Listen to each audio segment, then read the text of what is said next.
नमस्कार दोस्तों, आप सभी का हमारे YouTube चैनल ट्रिक सबसे तेज में स्वागत है। तो चलिए स्टार्ट करते हैं। पहला क्वेश्चन है 7:9 में क्या जोड़ा जाए कि 13:14 हो जाए। देखिए, मैं आपको एक चीज़ बता देता हूं कि अनुपात को आप बटे में भी लिख सकते हैं। अनुपात का मतलब बटा भी होता है। जैसे 7:9 लिखा हुआ है, आप इसे 7 के बटे में 9 भी लिख सकते हैं। ठीक है। अब कह रहा है कि क्या जोड़ा जाए। नहीं पता क्या जोड़ना है। जब नहीं पता तो आप x जोड़ लीजिए। ठीक है, नहीं पता क्या जोड़ना है तो आप x जोड़ लीजिए और जोड़ने के बाद क्या हो जाए, अनुपाते 13:14 हो जाए। अब 13:14 का मतलब आप इसको 13/14 भी लिख सकते हैं। अनुपात का मतलब बटा भी होता है। तो क्या हो जाएगा, क्रॉस मल्टीप्लाई। तो 14 का मल्टीप्लाई 7 से करो, 14 7 98 98 होता है, प्लस फिर 14 का मल्टीप्लाई x से करेंगे तो 14x हो जाएगा, बराबर। अब देखिए 9 का मल्टीप्लाई 13 से करेंगे, 13 निम्मा 117 117 प्लस फिर x का मल्टीप्लाई 13 से होगा तो 13x। अब x वाले टर्म एक तरफ कर लेंगे आप, तो देखिएगा ये 13x है, ये बराबर के इधर आएगा। तो कोई भी संख्या जब बराबर के साइन को पार करके दूसरी तरफ जाती है तो उसका साइन चेंज हो जाता है। ये प्लस का 13x है, ये बराबर के इधर आएगा तो माइनस का 13x हो जाएगा। तो 14x में से 13x माइनस हो जाएगा तो केवल 1x बचेगा। भाई 14x में से 13x गया तो केवल 1x बचा, बराबर। अब देखना ये 98 है, ये बराबर के इधर जाएगा, 98 प्लस का है, बराबर के इधर जाएगा तो माइनस हो जाएगा। तो 117 में से माइनस हो जाएगा 98, 117 में से माइनस हो जाएगा 98। ठीक है, x का मान निकल के आ जाएगा। 117 में से 98 को घटा दो, 19 बचेगा। तो आपसे क्या कह रहा था कि क्या जोड़ा जाए। नहीं पता था हमको क्या जोड़ना है, हमको x जोड़ लिया था और x का मान निकल के आ गया 19। इसका मतलब 19 जोड़ना है। पहला बी ऑप्शन आपका सही हो जाएगा। ठीक है, चलिए अब देखते हैं अगला सवाल। अगला सवाल है, यदि दो संख्याओं का अनुपात 2:3 है और उनका गुणनफल 9600 है तो उनका योग ज्ञात करें। दो संख्याओं का अनुपात कितना है, 2 और 3, ये इनका अनुपात है। अगर मैं कहूं कि इसको 2x मान लो, इसको 3x मान लो, तो क्या इसके मान में कोई परिवर्तन आएगा? कोई परिवर्तन नहीं आएगा। ठीक है, कोई परिवर्तन नहीं आ सकता। आपके पास गुणनफल दे रखा है 9600, गुणनफल है 9600। मैंने आपको बताया है कि एग्जाम में कोई सा भी क्वेश्चन आ जाए, चाहे गुणनफल आ जाए, चाहे एलसीएम आ जाए, योग आ जाए, कुछ भी आ जाए, वही आप अनुपात का कर लीजिए। ठीक है, तो अनुपात का आप कर लेंगे। गुणनफल है तो अनुपातों का भी गुना करेंगे। 2 का गुना 3 से करेंगे 6 हो जाएगा, और x का गुना x से हो जाएगा तो x² हो जाएगा। इसका मतलब 6x² की वैल्यू 9600 के बराबर है। ठीक है, तो x² की वैल्यू कितनी हो जाएगी, 6 से इसको कटाएंगे, 6 कम 6 3 बचेगा, 6 जोड़ देंगे 36, 6 6 36 हो जाएगा। ठीक है, और 2 जीरो यानी कि 1600 बार में कट गया तो x² की वैल्यू आ गई आपकी 1600। ठीक है, x² की वैल्यू 1600 आ गई। अब देखना x बराबर 1600, ये जो स्क्वायर है ये यहां से हटेगा, यहां पे है ना, ये x के ऊपर से हटेगा। ये जब इधर जाएगा तो इसके ऊपर क्या लग जाएगा, स्क्वायर रूट लग जाएगा। अब 1600 का स्क्वायर रूट कितना होता है, 1600 का स्क्वायर रूट होता है भैया 40। ठीक है, 1600 का स्क्वायर रूट 40 होता है। x का मान कितना आ गया, 40 आ गया। आपसे पूछा है कि उनका योग ज्ञात करना है। देखिए x का मान 40 है, x का मान कितना है 40, 40 का मल्टीप्लाई 2 से करेंगे तो 80 हो जाएगा। x का मान 40, 40 के मल्टीप्लाई 3 से कर देंगे तो 120 हो जाएगा। दोनों का योग पूछ रहा है, जोड़ लीजिए, 80 और 120 को जोड़ेंगे 200 हो जाएगा। यही आपका आंसर हो जाएगा 200, बी ऑप्शन। क्लियर है। चलिए अब देखते हैं अगला सवाल। अगला प्रश्न है, 3 संख्याएं 3 4 5 के अनुपात में हैं, उनका HCF 7 है तो संख्याएं ज्ञात कीजिए। 3 संख्याएं, पहली संख्या, दूसरी संख्या, तीसरी संख्या, 3 4 5 का अनुपात है। ठीक है, HCF 7 है। जब HCF दिया जाता तो अनुपातों का HCF निकालते हैं। पिछले क्वेश्चन में गुणनफल था तो अनुपातों का गुणनफल निकाला। अब HCF है तो अनुपातों का HCF निकालो। तो 3 4 5 का HCF क्या आएगा, 1 आएगा। इनका HCF 1 आएगा, तो इस HCF में अनुपात की HCF से डिवाइड कर देंगे तो 7 ही निकल के आ जाएगा। अब पूछ रहा है संख्या है, तो 7 कमल पे 3 से कर दो 21, 4 से कर दो 28, 5 से कर दो 35। तीनों संख्या पता चल गई। पहली संख्या 21, दूसरी संख्या 28, तीसरी संख्या 35। ये आपका आंसर हो गया। तीनों संख्याएं पता चल गई। चलिए अब देखते हैं अगला सवाल। अगला प्रश्न है ए की आय बी से 20% अधिक है। ए और बी दो व्यक्ति हैं। ए की आय बी से 20% अधिक है, तो बी की आय अगर 100 होगी तो ए की कितनी हो जाएगी? 120 हो जाएगी, क्योंकि बी से 20% अधिक है। ठीक है, दोनों मिलकर 12,100 रुपये कमाते हैं। दोनों अगर मिलकर कमाएंगे तो 12,100 रुपये कमाएंगे, दोनों मिलकर के 12,100। ठीक है, चलिए 0 से 0 कट गया, 2 से कटाऊंगा 6 बार में, 2 से कटाऊंगा 5 बार में, तो इनका जो रेशियो है 6:5 हो गया। ठीक है, अब आपके पास दोनों की आय का योग है 12,100। योग है ना दोनों की आय का, तो दोनों के अनुपात का भी योग कर लो, तो 6 और 5 11। तो इस योग में अनुपात के योग से डिवाइड कर देंगे भाई। 11 से 11 बार में 121 चला जाएगा और 2 0 आ जाएंगे, यानी कि 1100 बार में पूरा कट गया। ठीक है, पूछा क्या है? इनके बीच का अंतर क्या है? बीच का अंतर पूछ रहा है, तो दोनों के बीच का अंतर अनुपात में कितना है? 1 है ना, तो 11 का मल्टीप्लाई 1 से कर दो, 1100 ही इनका अंतर हो जाएगा। ठीक है, चलिए बी ऑप्शन सही जवाब हो गया। अब देखेंगे अगला सवाल। अगला प्रश्न है महिला तथा पुरुष की संख्या का अनुपात 2:3 है। महिला यानी कि वुमेन, पुरुष यानी कि मैन, इनका रेशियो है 2:3। ठीक है, यदि महिला 10% तथा पुरुष 30% बढ़ा दिया जाए। महिला कितनी है? अनुपात में 2 हैं, 2 महिलाएं तो हैं। इनको कह रहा है कि बी 10% बढ़ा दें। जो भी संख्या अपने आप में 100% है और 10% बढ़ा देंगे तो इसका मतलब कितना हो जाएगा? 110% हो जाएगा। ठीक है, अनुपात है। पुरुष कितने हैं? 3 हैं। इनको कह रहा है कि 30% बढ़ा दो, तो 100 में 30 बढ़ाएंगे, इसका मतलब 130%। ठीक है, अब देखिएगा परसेंट से ये परसेंट तो कट जाएगा, 0 से ये 0 भी कट जाएगा। 11 का मल्टीप्लाई 2 से हो जाएगा तो 22, 13 त्रिक का 39 हो जाएगा। ठीक है, 22:39 किस ऑप्शन में रहेगा? 22:39। नया अनुपात क्या है? 22:39, और नया अनुपात ही तो पूछ रहा था, 22:39। चलिए अब देखते हैं अगला क्वेश्चन। अगला प्रश्न है राम, श्याम और मोनू। राम, श्याम और मोनू 3 व्यक्ति हैं। इनका अनुपात है भाई 1/2, 1/4 और 1/6। यही तो है। यदि राम का हिस्सा 1200 है तो कुल राशि ज्ञात करें। देखिएगा ये इनका अनुपात आपको दे दिया, लेकिन कभी भी अनुपात बटे की फॉर्म में नहीं होता है, ये बात आप जानते होंगे। कभी भी अनुपात बटे की फॉर्म में नहीं होता। तो क्या करेंगे? नीचे वाली संख्याओं का आप एलसीएम ले लेंगे। 2 4 6 का एलसीएम कितना आ जाएगा भाई? 2 4 6 का एलसीएम आ जाएगा। 2 4 6 का एलसीएम 12 आ गया। 2 से कटाओ 12 को 6 बार में जाएगा, 6 का मल्टीप्लाई 1 से करेंगे तो 6। 4 से कटाएंगे 12 को 3 बार में जाएगा, 3 का मल्टीप्लाई 1 से करेंगे तो 3। 6 से कटाएंगे 12 को 2 बार में जाएगा, 2 का मल्टीप्लाई 1 से करेंगे तो 2। इनका जो सही रेशियो आ गया 6 3 2 आ गया निकल के। ठीक है, आपसे कहा है कि राम का हिस्सा 1200 है। राम का हिस्सा अनुपात में कितना है? 600। वैसे कितना है? 1200 है, और अनुपात में कितना है? 600। तो 6 से डिवाइड कर देंगे 1200 को, 200 बार में कट जाएगा, और 200 का मल्टीप्लाई 6 से कर दूंगा तो 1200 ही हो जाएगा। राम का हिस्सा तो 1200 है। श्याम का कितना हो जाएगा? 200 को मल्टीप्लाई आप 3 से कर दो तो 2 त्रिक का 600 हो जाएगा। 2 से कर दो 200 का मल्टीप्लाई तो 400 हो जाएगा। तो तीनों का हिस्सा मैंने निकाल लिया, यहाँ पे तीनों का हिस्सा निकाल लिया। कुल राशि ज्ञात करें। कुल राशि ज्ञात करनी है ना, तीनों को हिस्से को जोड़ लेंगे। ठीक है, 600 400 1000 और 1200 कितना हो जाएगा? 2200 हो जाएगा। कुल राशि कितनी है भाई? 2200 है। यही है आपका आंसर। चलिए अब देखते हैं अगला प्रश्न। अगला प्रश्न है 2 वर्ग के विकर्ण का अनुपात 3:5 है, तो क्षेत्रफल का अनुपात क्या होगा? देखिए वर्ग का क्षेत्रफल बराबर होता है भुजाओं का स्क्वायर। ठीक है, भुजाओं का स्क्वायर। अब देखिए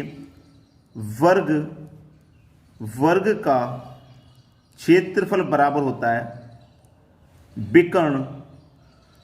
विकर्ण का स्क्वायर डिवाइडेड बाई 2। विकर्ण का स्क्वायर डिवाइडेड बाई 2।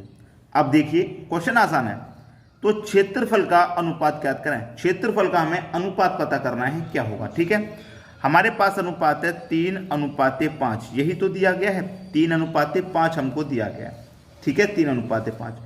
अब हमारे पास विकर्ण क्या है, हमारे पास विकर्ण क्या है। अब वर्ग का स्क्वायर होता है, वर्ग का क्षेत्रफल क्या होता है, वर्ग एक मतलब भुजाओं का स्क्वायर, भुजाओं क्या आपके पास 3 और 5 है, तो 3 का वर्ग कर दूंगा मैं 9 हो जाएगा, 5 का वर्ग कर दूंगा तो 25 हो जाएगा नहीं। तो विकर्ण हमारे पास क्या हो गया, विकर्ण हो गया 9:25 और डिवाइडेड बाई क्या है 2 है, ये आपके विकर्ण है, 9 और 25 विकर्ण हो गया, डिवाइडेड बाई 2 हो गया, ठीक है, डिवाइड बाई 2 हो गया।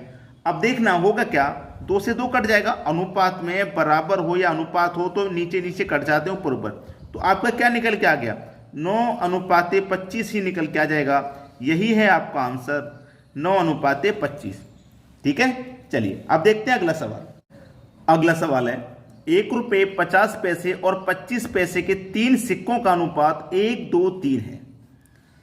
₹1, 50 पैसे और 25 पैसे, ठीक है, इनका अनुपात है आपके पास 1, 2 और 3, ठीक है, ये इनका अनुपात आपको दे रखा है। और 50 पैसे के सिक्कों की संख्या 80 है, 50 पैसे के जो सिक्कों की संख्या है भाई वो 80 है, ठीक है। और 50 पैसे में 50 पैसे के 2 सिक्के मिलाएंगे तब ₹1 बनता है, यानी कि मैं 2 से इसमें डिवाइड दे दूंगा तो ₹40 हो गए। 50 पैसे के 80 सिक्के का मतलब क्या है, ₹40 हो जाना। 50 पैसे के 80 सिक्के का मतलब ₹40 हो जाना हो, तो कुल धन ज्ञात करें, कुल धन हमें पता करना, ठीक है। चलिए अब इनको सबको हम क्या करेंगे, रुपए में ही तो कन्वर्ट करेंगे, सबको रुपए में कन्वर्ट करना है, ठीक है, सबको रुपए में कन्वर्ट करना है। तो देखना 40 का मल्टीप्लाई में 1 से करूंगा तो 40 ही रहेगा, ये रुपए में कन्वर्ट कर लिया है मैंने। 40 का मल्टीप्लाई 2 से करूंगा तो 80 हो जाएगा, और 40 का मल्टीप्लाई 3 से करूंगा तो 120 हो जाएगा, ठीक है, इनको मैंने कन्वर्ट कर लिया। अब पूछ रहा है कुल धन, कुल धन ज्ञात करना है भाई। कुल धन कैसे पता करेंगे देखना, अब ₹1 के 40 सिक्के तो ₹40 हो गया, ठीक है।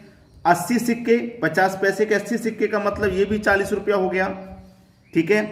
25 पैसे के 120 सिक्के का मतलब ₹30 हो जाएंगे, ठीक है। अब सबको जोड़ लो, 40 और 40 80, 80 में जोड़ेंगे 30 तो ये हो जाएगा ₹110। यही है आपका आंसर, ठीक है, ये आपका बिल्कुल सही जवाब हो गया। चलिए अब देखेंगे अगला सवाल।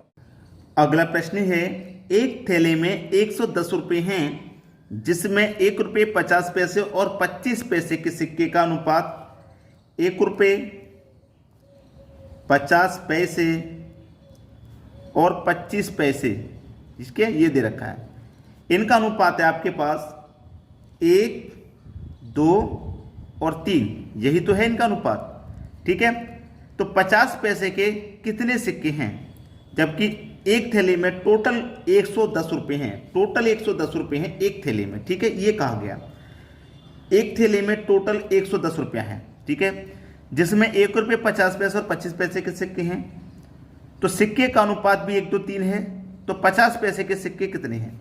बहुत अच्छा क्वेश्चन, ठीक है, बहुत बढ़िया और बहुत ही अच्छा क्वेश्चन है। यहाँ पे 50 पैसे के सिक्कों की संख्या पूछ रहा है, देखिएगा ₹1 का एक सिक्का ₹1 बनाएगा, 50 पैसे के 2 सिक्के ₹1 बनाएंगे, और 25 पैसे के 3 सिक्के 0.75 पैसे बनाएंगे, पूरा ₹1 नहीं बनाएंगे, 75 पैसे बनाएंगे, ये बात आपको मालूम होगी, ठीक है। अब इनका सबका योग आपके पास 110 है, इनका सबका योग आपके पास 110 है, तो आप अनुपातों का भी तो योग करेंगे, तो अनुपातों का योग कितना, ₹1 और ₹1 ₹2, ₹2 75 पैसा हो जाएगा, ₹2.75 हो जाएगा, ठीक है। दशमलव को अगर मैं यहां से हटा दूं तो दशमलव के बाद में 2 संख्या आ रही है, तो ऊपर 2 जीरो बढ़ेंगे कि नहीं बढ़ेंगे, बिल्कुल बढ़ जाएंगे। अब देखिए ऊपर हो गया अपना 11,000 बटे में हो गया 275, दशमलव हट गया, अब तो दशमलव हट गया। अब इसको कटा लो, किसी भी संख्या से आप इसको कटा सकते हैं, ठीक है। देखिए 11 एक कम 11, 1, 2, 3 जीरो बचेंगे, ठीक है। और 11 से ही मैं इसको कटाऊं तो 11 दूनी का 22, 27 में से 22 गया, 5 बचेगा, 5 में 5 जोड़ देंगे 55, 11 पंजे 55, 25 बार में कट गया। अब 25 से कटा दूंगा मैं इसको, 25 चौके 100 और 1 जीरो, यानी कि 40 बार में ये पूरा कट जाएगा, 40 बार में पूरा कट गया। 50 पैसे के कितने सिक्के हैं, 40 बार में कट गया ना, तो 50 पैसे के कितने सिक्के थे, अनुपात में 2 थे, तो 2 से कर देंगे 40 का मल्टीप्लाई, तो 50 पैसे के 80 सिक्के हैं, ये आपका आंसर हो जाएगा। बात आगे क्लियर समझ में? चलिए अब देखेंगे अगला सवाल। अगला सवाल है, यदि A का 10% B के 20% के बराबर है, A का मतलब गुना 10% B के का मतलब गुना 20% के क्या है भाई, बराबर है, तो A और B का अनुपात क्या होगा? A और B का अनुपात प्रतिशत से देखिए, प्रतिशत कट जाएगा, कट गया ना, कोई दिक्कत नहीं। 0 से 0 भी कट जाएगा, कट गया, कोई बात नहीं। A मल्टीप्लाई में 1 बचा बराबर B मल्टीप्लाई में 2 बचा, और तो सब कट गया। चलिए A, ये B है, बराबर से इधर आएगा तो A के बटे में B हो जाएगा, इधर क्या बचा 2, ये 1 इधर जाएगा तो 2 के बटे में 1 हो जाएगा, तो A का अनुपात आ गया 2, B का आ गया 1। तो ऐसे लिख लीजिए A अनुपात B बराबर A का कितना है 2 है और B का है 1, तो 2 अनुपात 1 हो जाएगा। बस यही तो हो गया आपका आंसर, यही है आपका सही जवाब। चलिए आप देखेंगे अगला सवाल। अगला सवाल है, A, B तथा C का अनुपात 3, 4, 5 है और तीनों का योग 14,400 है, तो B का हिस्सा होगा। A, B और C, 3 व्यक्ति हैं आपके पास, तीनों का अनुपात 3:4:5 है, योग है तीनों का 14,400। जब योग दिया जाता है तो आपको मालूम है अनुपातों का भी योग करते हैं, तो 5, 4, 9, 3, 12, तो इस योग में अनुपात के योग से डिवाइड कर दीजिए। 12 से 144 12 बार में कट जाएगा और ये 2 0 आ जाएंगे, यानी कि 1200 बार में पूरा कट गया।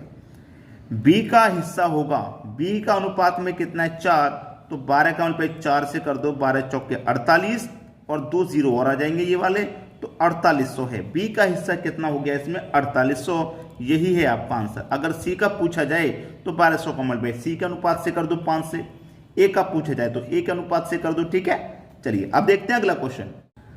अगला प्रश्न है, एक चतुर्भुज के चारों कोण का अनुपात 3, 4, 2, 9 है, तो सबसे छोटा कोण का मान क्या होगा? अनुपात 3, 4, 2, 9 है, 3, 4, 2, 9, एक चतुर्भुज के चारों कोणों का अनुपात दे रखा 3, 4, 2, 9, ठीक है। चतुर्भुज के चारों कोणों का योग कितना होता है? 360 डिग्री होता है, 360 होता है, ठीक है, 360। अब 360 डिग्री होता है चारों कोणों का योग, तो चारों कोणों का जो अनुपात है उनका भी योग कर लो, 3, 4, 7 और 2, 9, 9, 18। इस योग में अनुपात के योग से डिवाइड कर दो, 18 दूने का 36 और 1 0 यानी कि 20 बार में गया। सबसे छोटा कोण अनुपात में 2 है, तो 20 का मल्टीप्लाई 2 से कर दो यानी कि 40, ये आपका सही जवाब हो गया। सबसे छोटा कोण हो जाएगा 40 डिग्री का, ठीक है। अब देखते हैं अगला प्रश्न। अगला प्रश्न है, एक चतुर्भुज के कोणों का अनुपात 1, 2, 3, 4 है, 1, 2, 3, 4, ठीक है, और चारों कोणों का योग कितना होता है? अभी मैंने आपको बताया 360 डिग्री होता है, तो योग 360 डिग्री, तो अनुपातों का भी योग कर लो, 1 और 2 3 और 3 6 4 10, तो इस योग में अनुपात के योग से डिवाइड कर दो, 0 से 0 हो जाएगा, 36 बार में डिवाइड हो जाएगा। सबसे बड़ा कोण ज्ञात करें, सबसे बड़ा कौन है भाई? सबसे बड़ा तो 4 है, तो 36 का मल्टीप्लाई 4 से कर दो, 36 का मल्टीप्लाई 4 से करेंगे 144 आ जाएगा, यानी कि सबसे बड़ा कोण जो है वो 144 डिग्री का है। सबसे छोटा पूछ ले तो 1 से मल्टीप्लाई कर देंगे, यानी कि 36 ही सबसे छोटा कोण है। सबसे बड़ा पूछा गया था तो ये आपका आंसर है। तो दोस्तों आज की वीडियो में इतना ही। आप हमें शेयर जरूर करके बताया करें कि सर हम आपकी वीडियो को शेयर करते हैं क्योंकि आप अच्छे बनाते हैं। सभी जो आपके फ्रेंड सर्कल हैं शेयर करना होता है और लाइक करके जाते हैं तो हमको मोटिवेट मिलता है, और आपकी कोई भी राय होती है तो उसे आप कमेंट बॉक्स में जरूर बताया करें, ठीक है दोस्तों। वीडियो देखने के लिए बहुत बहुत धन्यवाद।